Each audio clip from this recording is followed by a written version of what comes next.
जी, नमो नमः। आज मैं पुनः संस्कृताय नमो नमः से आपके सामने आकारांत स्त्रीलिंग लेकर आया हूं। यह शब्दरूप यदि आपको तैयार हो जाएगा तो अनेक शब्दरूप अपने आप स्वतः याद हो जाएंगे।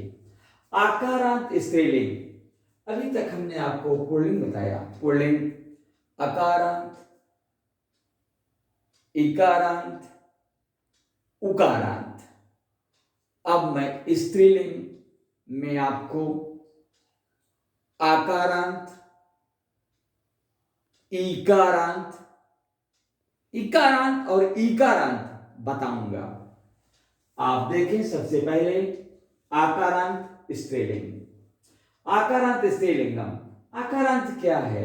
जब मैं आपको अकारांत बता रहा था तो उस समय बताया था कि जैसे राम शब्द है, राम, राम शब्द में मां में अंतिम आ है तो राम हुआ। यहां मां है, मां दो वर्णों से बना है, दो वर्णों से बना है। जैसे ये हुआ मां प्लस आ, तो मां जो अक्षर है ये दो वर्णों से बना है, मां और आ से मिलकर के मां बना है। तो आ अंत में है तो यहां हो गया अकारांत, अकारांत। और यही यहां पर लता है, यहां पर क्या है? लता। जो लता है तो लता में यहां पर क्या है? ता। ता में, ता जो अक्षर है इसमें दो वर्ण हैं, ता और आ, ता और आ, ता और आ, दो इसमें वर्ण हो गए तो ता हो गया। मैं आपको बता दूं, कुछ विद्वानों का मत है कि वर्ण और अक्षर एक होते हैं, लेकिन मेरे मत से दोनों अलग अलग हैं। कभी भी प्रश्न आपसे पूछा जाए तो आप बेहिचक कह सकते हैं कि डॉक्टर राजमणि मिश्र ने बताया है वर्ण और अक्षर में अंतर होता है। उदाहरण के लिए राधा शब्द ले लो, राधा, राधा शब्द है तो राधा शब्द में कितने वर्ण हैं? अगर वर्ण आया तो आप लिखेंगे कितने वर्ण हैं? 4। कौन कौन है? रा प्लस आ प्लस धा और प्लस आ। वर्ण कितने हुए? 1, 2, 3 और 4। वर्ण कितने हुए? वर्ण बराबर 4। और अक्षर कितने हुए? रा, क्योंकि रा में रा है, रा प्लस आ बराबर रा। अब एक अक्षर ये हो गया, यहां पर हुआ, ये एक हुआ। और धा प्लस आ बराबर धा, एक अक्षर ये हुआ। तो अक्षर कितने हुए? 2।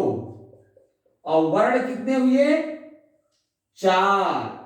कहीं भैया धोखा मत खा जाना, गच्छा न खा जाना, क्योंकि वर्ण और अक्षर में अंतर है। कुछ विद्वानों का मत है दोनों एक हैं, लेकिन मेरे विचार से दोनों अलग हैं। मेरा जो रिसर्च है, मेरा जो अनुभव है, मेरा जो ज्ञान है, मैं उस आधार पर आपको बता रहा हूं कि वर्ण और अक्षर दोनों अलग अलग हैं। क्लियर? जो स्वर होता है, जैसे 14 सूत्र जब मैं बताऊंगा तो उसमें बताऊंगा, विभेद बताऊंगा। आ इवण के आ इवण रे के ए आऊंगा, ए आओ चाहे वरट लण मंगल नम झबय गण दस जब गण दस खपा झटक चढ़ता कपय सर हल इति माहेश्वराणि सूत्राणि। जब मैं आपको ये बताऊंगा माहेश्वर सूत्र को तो उस समय मैं आपके सम्मुख ये सारी चीजें प्रस्तुत करूंगा कि इनमें क्या विभेद हैं, क्या इसमें अंतर हैं। फिलहाल वर्तमान में मैं आपको अकारांत, आकारांत, इकारांत, ईकारांत, उकारांत, उकारांत आदि मैं बता रहा हूं, उसको आप समझें और उस पर आप ध्यान दें। आज वर्ण और अक्षर का थोड़ा समानांतर इसलिए बताया कि राधा शब्द है, राधा शब्द में या लता शब्द में राधा, लता, गीता, सीता, नीता आदि जितने भी आकारांत स्त्रीलिंग हैं वे सारे रूप लता की तरह चलेंगे। हम लता शब्द का रूप आपको याद कराना चाहेंगे, आप याद कर लें। लता शब्द रूप विभक्ति प्रथमा द्वितीया तृतीया चतुर्थी पंचमी षष्ठी सप्तमी संबोधनम, एक वचनम द्विवचनम बहुवचनम, एक वचनम द्विवचनम बहुवचनम। लता लते लताः, लता लते लताः। जी आप बोलें लता लते लताः। बहुत सुंदर, लता लते लताः। द्वितीय विभक्ति में लताम लते लताः। द्वितीय विभक्ति में क्या है? लताम लते लताः। तृतीय विभक्ति में है लतया लताभ्याम लताभिः, लतया लताभ्याम लताभिः, लतया लताभ्याम लताभिः। चतुर्थी विभक्ति में है लतायै लताभ्याम लताभ्यः, लतायै लताभ्याम लताभ्यः। पांचवी विभक्ति में है लतायाः लताभ्याम लताभ्यः। पंचमी विभक्ति में है लतायाः लताभ्याम लताभ्यः। षष्ठी विभक्ति में है लतायाः लतयोः लतानाम, लतायाः लतयोः लतानाम। बोले बच्चों, लतायाः लतयोः लतानाम, लतायाः लतयोः लतानाम। सप्तमी विभक्ति लतायाम लतयोः लतासु, सप्तमी विभक्ति लतायाम लतयोः लतासु। संबोधन हेलते हेलते हेलताः, हेलते हेलते हेलताः। एक बार पुनः आप लोग उच्चारण करें जी। लता लते लताः, लता लते लताः, लता लते लताः, लताम लते लताः, लताम लते लताः, लतया लताभ्याम लताभिः, लतया लताभ्याम लताभिः, लतया लताभ्याम लताभिः, लतायै लताभ्याम लताभ्यः, लतायै लताभ्याम लताभ्यः, लतायै लताभ्याम लताभ्यः, लतायाः लताभ्याम लताभ्यः, लतायाः लताभ्याम लताभ्यः, लतायाः लतयोः लतानाम, लतायां लतयोः लतासु, लतायां लतयोः लतासु। हेलते हेलते हेलताः, हेलते हेलते हेलताः। आप देखिए, मैंने अभी तक जो आपको बताया, जितने भी सदरूप बताए हमने, आपने देखा होगा कि सब में, चाहे पुल्लिंग के जितने भी सदरूप अभी तक बताया मैंने, बालक का हो तो, हरि का हो तो, गुरु का हो तो, सब में गुरुभ्याम गुरुभ्याम गुरुभ्याम जी, बालकाभ्याम बालकाभ्याम बालकाभ्याम, हरिभ्याम हरिभ्याम हरिभ्याम, लताभ्याम लताभ्याम लताभ्याम आपके सामने है। तो रूप याद करने के लिए तृतीय चतुर्थी पंचमी में जो द्विवचन है, इसमें ये पूरे के पूरे भ्याम भ्याम भ्याम जोड़ दो बस। और इसमें षष्ठी और सप्तमी में लतयोः लतयोः, यहाँ पर लताभ्यः लताभ्यः, और यहाँ पर भी बस बिल्कुल। और यहाँ देखिए बहुवचन में लताः लताः, और इधर लते लते। कितना सरल है, आप इसे याद करके देखें। प्रथमा और संबोधन एक है, ये केवल एक बार एक से ग्रुप याद करके और सब सेट कर लीजिए, इसे समझ लीजिए बस।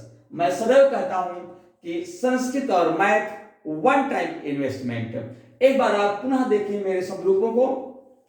जैसे बालक का या राम का अकारांत पुल्लिंग मैंने बताया था, अकारांत पुल्लिंग।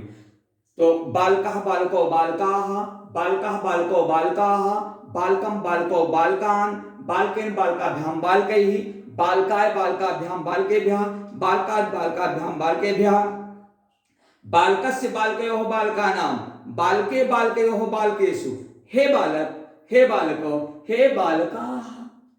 अकारांत पुल्लिंग हो गया।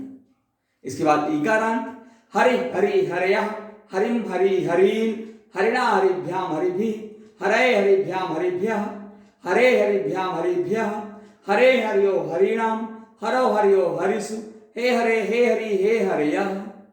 गुरु का ले लो, गुरु गुरु गुरु गुरु गुरुवः, गुरुं गुरु गुरून्, गुरुणा गुरुभ्याम गुरुभिः, गुरुवे गुरुभ्याम गुरुभ्यः। आगे गुरो गुरुयो गुरुणाम, गुरो गुरुयो गुरुषु, हे गुरु हे गुरु हे गुरवः। इसी तरह से हमारा आपका इधर लता का, लता लते लताः, लताम लते लताः, लतया लताभ्याम लताभिः, लतायै लताभ्याम लताभ्यः, लतायाः लतयोः लतानां, लतायां लतयोः लतासु, हेलते हेलते हे लताः। तो आपको हमने टेक्निक भी बता दिया कि यहां देखिए भ्याम भ्याम भ्याम, भ्यः भ्यः और भी। तो ये सारे चीज आपको केवल प्रथमा द्वितीय तृतीय चतुर्थी पंचमी षष्ठी सप्तमी संबोधन लगता है ज्यादा है, लेकिन वास्तव में ऐसा है नहीं। बहुत सारे शब्दरूप एक समान चलते हैं। अकारांत ना होने पर भी मैंने दिखाया ना कि पुल्लिंग वाला स्त्रीलिंग का भी रूप पुल्लिंग की तरह थोड़ा सा अंतर है, बस समझ गए आप लोग जी।